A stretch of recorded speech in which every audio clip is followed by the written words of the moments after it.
Are you secular, religious, or beyond?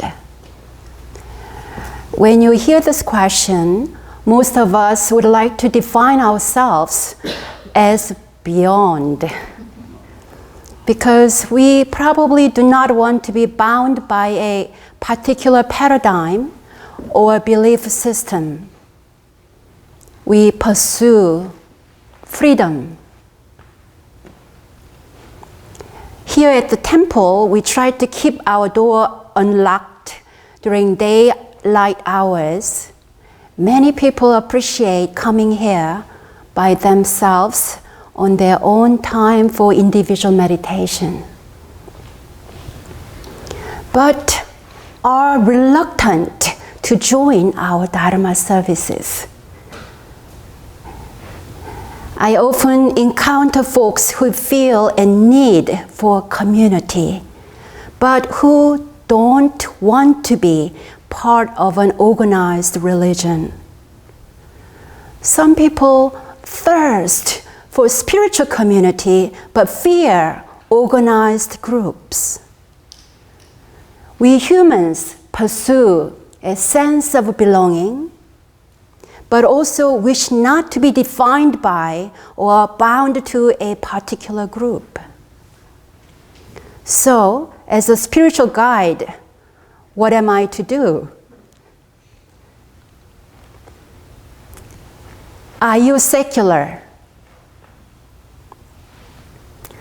According to the dictionary, secular is defined as having no religious or spiritual basis. Synonyms include non-religious, non-church, temporal, worldly, and earthly. Drew, where is Drew? Raise hand. Drew once said, I like Won Buddhism because Won Buddhism is more secular than other Buddhist traditions. Yes, in some way, Won Buddhism is quite secular. In some Buddhist traditions, monks are not allowed to drive cars or touch money. Personally, I like touching money.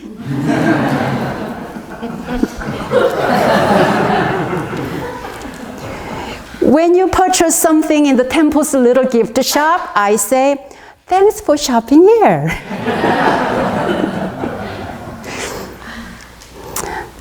I like spreading out wrinkled dollar bill in an orderly manner as a form of meditation.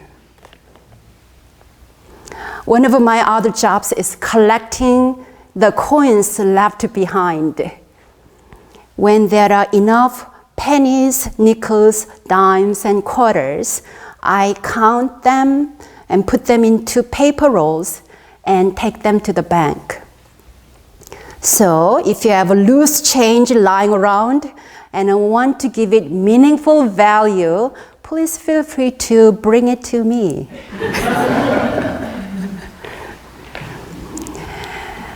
Does this mean I am a secular 교무님? Besides touching dollar bills and counting coins, what does secular mean? Most activities in our lives, such as grocery shopping, surfing the internet, preparing meals, eating, driving a car, cleaning a house, gardening, putting a new roof on the residence, washing dishes, aren't all these part of day-to-day mundane secular life? We are all secular, aren't we? There is nothing wrong with being secular, is there? There is a fairly recent concept called secular mindfulness. Nowadays, you don't need to be a Buddhist or join a sect or follower group in order to learn meditation. Though meditation, mindfulness, sati practice originally came from the Buddhist tradition more than 2,500 years ago, this practice is today not exclusively Buddhist. All cultures have various practices which encourage a state of mindfulness. In this era, people don't want to be bound by religion. So this approach works perfectly for many. No wonder mindfulness-based stress reduction and insight meditation are so popular. They don't carry much religious or cultural baggage. So, why are you here this morning in a Buddhist temple? When Drew describes Won Buddhism as a secular, he means it is less dogmatic, less ritualistic, and less religious in nature. He said that he does not feel obligated to believe in doctrine. So if you ever feel forced and obligated to believe in something, make a report to Drew.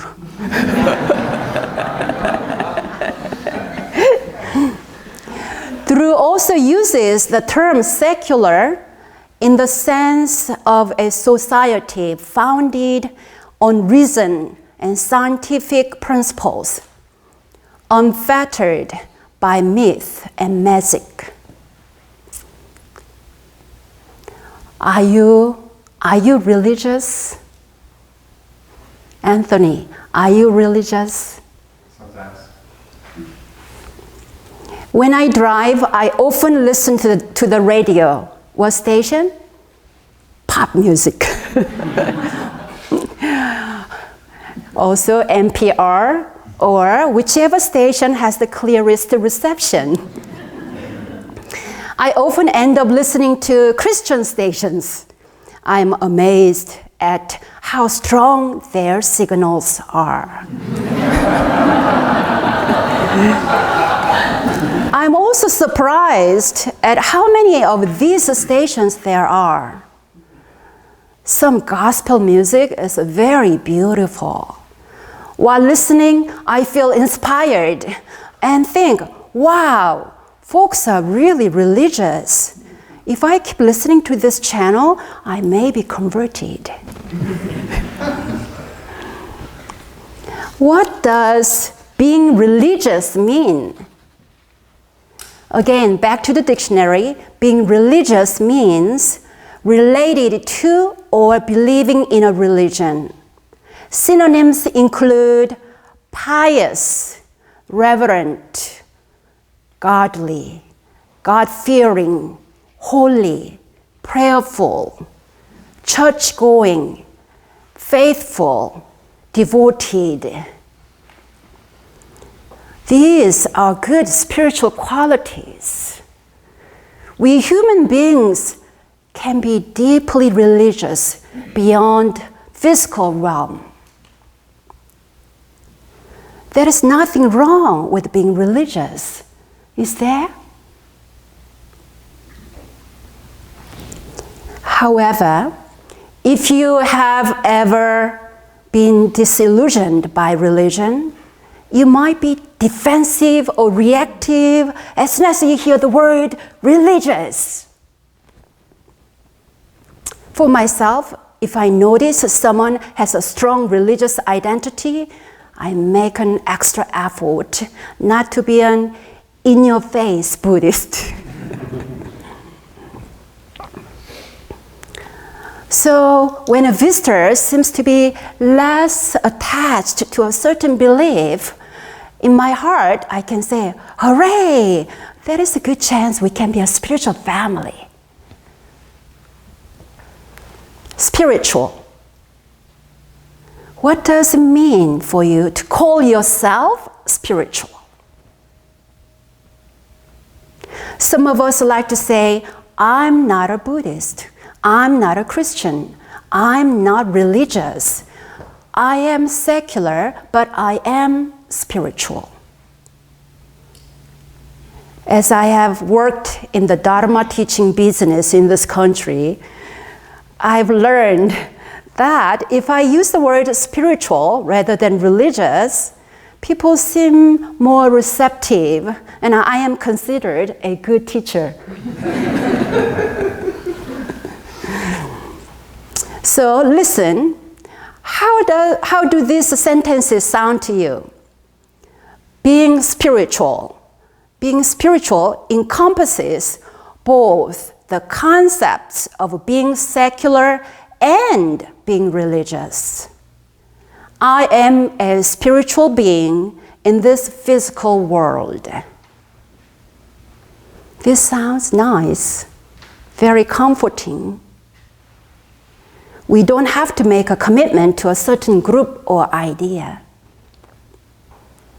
However, when we use the word spiritual, we have to be careful not to limit ourselves to what only feels good and comfortable to us. We need to watch out for a picking and choosing mind, because we can create our own spiritual dogma. Patty, one of our temple members, says, when people say they are spiritual, it drives me crazy. She thinks people sometimes say they are spiritual but not religious as a way to avoid making a commitment to a group that might help them develop their practice. A group to which, in return, they can contribute on a regular basis for the good of the community. So, what's the point of all this? One, if you are not religious, you are welcome to our temple. Two, if you are religious, you are welcome to our temple. Three, if you call yourself spiritual, you are certainly welcome to our temple. Four, if you are beyond any of these concepts, you are also welcome to our temple. I know a lady, Maddie, who was a professor at Morehead College in Kentucky. I could see she was a truly sincere Christian. She came to our one of retreats and joined our temple services and went on a pilgrimage trip to Korea with us. She even received a Dharma name. It is my impression that she is truly religious, but not confined to Christianity or any faith. When she is in a Buddhist temple, she brings her whole self to practice Buddhism. When she is in a Christian church, she brings her whole self to pray as a Christian. The words that come to me when I think of her are inspired being. Inspired being. As an inspired being, she is not blocked by concepts or doctrines in a spiritual cultivation. She is committed to a spirituality no matter where she is. Some of the doctrinal concepts in the Bible or in the one Buddhist Dharma book can appear rigid and dogmatic. She is not turned off by the literal meaning of concepts, but instead seeks the essential meanings. Her energy of faithfulness and sincerity transcends ideology. She says she likes to chant the traditional Buddhist mantra, Namu Amitabha, which means returning to one's true nature. She deeply feels that the notion of true nature, pierces her heart like an arrow, where she sees Jesus Christ, allowing her to be present with anyone in front of her. Are you an inspired being? Do you experience inspiration beyond concepts, traditions, religions, whether in a secular or a holy setting? So, beyond the secular, beyond the religious, what does beyond mean? Beyond means transcending. Transcending the secular.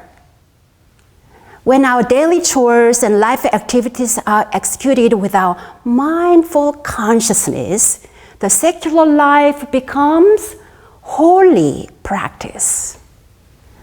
The distinction between secular and spiritual is whether you are engaged with or disengaged from your true nature. Transcending labels and dogma. When we wholeheartedly dedicate ourselves to religious or spiritual practice, what happens? We can glow. We can glow. When I look at my photos, I look best if the photo is taken right after deep meditation, a sincere prayer, or a long retreat. So you should try. Take a photo of yourself right after deep meditation. See how you look. If you devote yourself more and more wholeheartedly to your practice, you glow and grow more. But as a devotee and dedicated practitioner, we need to watch. We need to watch out for the side effect. What's the side effect?